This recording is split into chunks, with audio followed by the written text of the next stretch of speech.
this. What percent of our atmosphere is CO2? Repeat that question. What percent of our atmosphere is CO2, carbon dioxide? I'll bite 5%. 5? We'll go 7. That's my favorite number. I'll see their 5 and suggest that we know that transportation causes 49% of CO2, so that's why we're all working on energy transition. All right. So what number do you think it is? 5. 5? Do you have one, Mr. Boyd?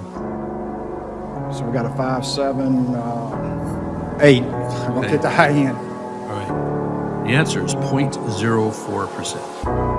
Not 1%, not half of a percent.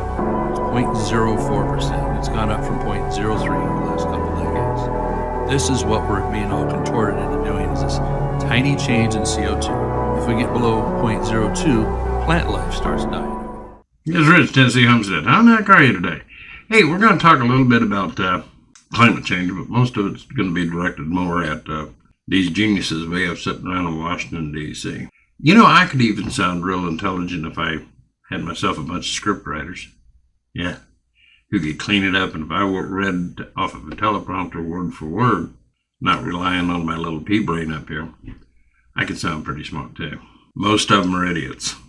We had a Democratic congressman who was doing an interview for some network TV, and he didn't know the first thing about Ukraine.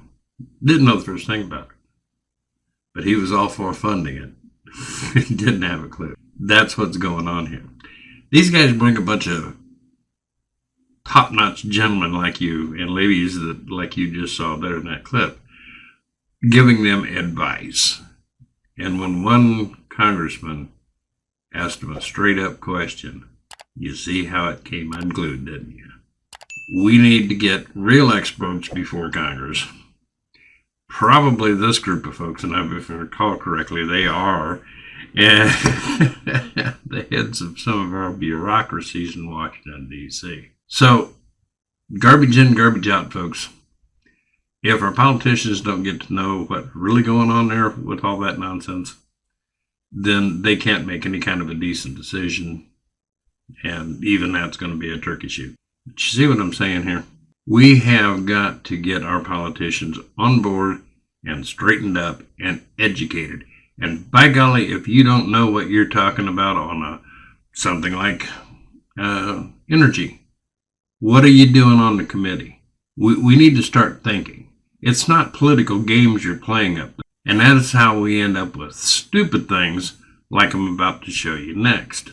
And it is either stupidity, total ignorance, or it's theft to the highest level. Either way, we might want to take care of it. The most disgusting sport in this country. Dad, guess which is it? Is it NBA or NFL? 36 have been accused of spousal abuse. 7 have been arrested for fraud. 19 have been accused of writing bad checks. 117 have directly or indirectly been bankrupted at least 2 businesses. Wow. 3 have done time for assault. 71, I repeat, 71 cannot get a credit card due to their bad credit. 14 have been arrested on drug-related charges. 8 have been arrested for shoplifting. 21 currently are defendants in lawsuits, and 84 have been arrested for drunk driving in the last year. It is. How many of you think NBA? How many of you think NFL? Well, the answer is neither. It's the 435 members of the United States Congress. Alrighty, I'm back. Had to get something a little warmer on. You'll hear me frequently say that I wouldn't trust an elected official out of Washington, D.C. to balance out a checkbook. And there's a reason for that. And let me clue you in here just for a second. Most of them are either extremely corrupt or ignorant. And there are a lot of ignorant people in Washington, D.C. Lots of them. Like I said earlier, you got enough writers and PR people working for you, you can look good no matter how stupid you are. That's what we have to start looking at these politicians. Most of them are the most corrupt or the stupidest. Look at Mr. Biden. He's been sucking on the hind tit of the federal government his entire life. Doesn't know anything else. But he has become a very corrupt, ignorant individual. Let's move on from here. got another one here in the works for you that will kind of make you go, really? And it'd also be one heck of a good reason to vote Libertarian. They at least won't spend your money foolishly. 2 years ago, Congress spent $7.5 billion on electric vehicle chargers. How many have been built? One. That's $7.5 billion for this. This story makes me want to yell. Show me the money! Because where did the money go? Seriously, where did it go? There are so many stories like this, where government will spend billions on projects with little or nothing to show for them. Like the Pentagon, which can account for $220 billion in gear given to contractors, and they failed 6 audits in a row. Or Biden's $42 billion broadband project, even though more than 90% of Americans already have access to high-speed internet. The VA bought 10,000 iPhones for $8 million, never used 8,500 of them. And never forget, $400 billion in COVID aid was either wasted or stolen. So the next time the feds propose to spend a bunch of money on a big new shiny stimulus project, even if it sounds great, don't forget how government spending projects really work.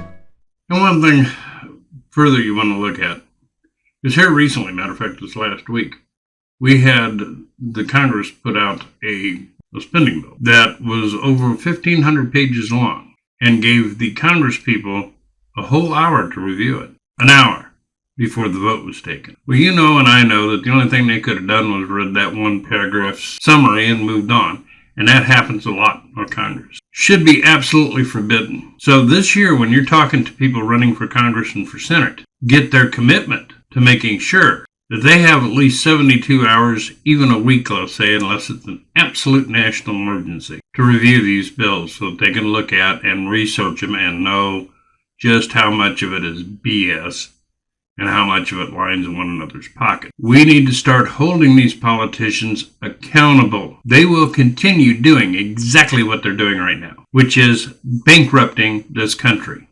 And folks, we are bankrupt. We are at $34 trillion in debt, and it's rising by the moment. We're not even going to be able to pay the interest on this debt within a couple of years. All your tax money is going to go strictly to interest. If we don't start doing good on our bond sales, we're going to end up defaulting. When we default, the little dog and pony show called fiat cash ends.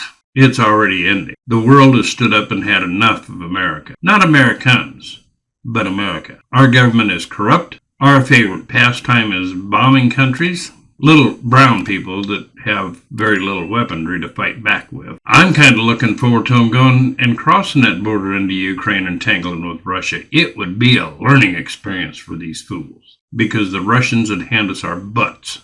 The Pentagon knows that. It's time for us to wake up, America. It's time for us to stand up and say enough. We're not tolerating this any further. Most people say the same thing. Well, I won't vote for a Republican, or I won't vote for a Democrat. Okay, vote Libertarian. And let me tell you why. Ron Paul is one of my favorite Libertarian/Republicans. Just for one thing and one thing only. And that is, he was called Dr. No. He didn't vote yes on any spending bill. Pentagon, they have repeatedly failed their audits. And usually about every year, they're $1 trillion short. $1 trillion short. That's a big old pile of money, folks. Okay, now let's get back to this. Let's get back to the EVs. By 2030, the government says they want 50% of all the American people driving EVs. Now, when you ask the simple question is, can you charge those 50% of vehicles? Not counting the money we've already, as you saw, thrown into some politician's pocket. If you had charging stations at every household, and those 50% of the vehicles came home and plugged their cars in, it'd be poof, off goes the lights. Because we'd be burning up substations, burning high tension lines off of towers. Our electric grid would collapse as soon as they plugged them in. Done. We don't have the electric grid to support something like that. It barely supports itself now. And the estimate for 2024, amazingly, because they say it's going up by about $1 trillion every year we wait, we're at about $24 trillion to upgrade our electrical system. We can't do that. They lie to you continuously, walking around, and they'll probably pass laws, yeah, we want that. See, we've done something. Never gets implemented, and that's how we have lost this country. Folks, we're standing at the edge. The barbarians are at the wall. The only problem is it's not going to be the barbarians that brought us down. It was us. You can't continue to run around kicking the crap out of people you don't like and stealing everything that isn't nailed down from the people you do. Look at what we did to the Europeans. I've listened to some of Vladimir Putin's speeches. He doesn't plan to go back doing business with the West. He thinks we're all a bunch of liars, and that's because we are. Our governments lie, write treaties that they have no intention of keeping. Our government is completely out of control. Totalitarian government. And we better wake up to that. And if we want to be free Americans, we're going to have to stand up and say that's enough. Got millions of people pouring across our borders. Do you know what that does? To you college kids, let me explain it to you a little bit. Labor participation rates will judge what your future income is. Because the more people in the labor pool, the less the employer has to pay you. Now guess who's wanting those immigrants? You got it. Employee. And it's just not vegetable pickers coming across that border. It's computer programmers. It's engineers. There's even doctors that come across. And they'll work for less because they're used to getting paid less in the country they come from. Y'all take care and start paying attention to what your politicians are doing. Don't listen to what they say.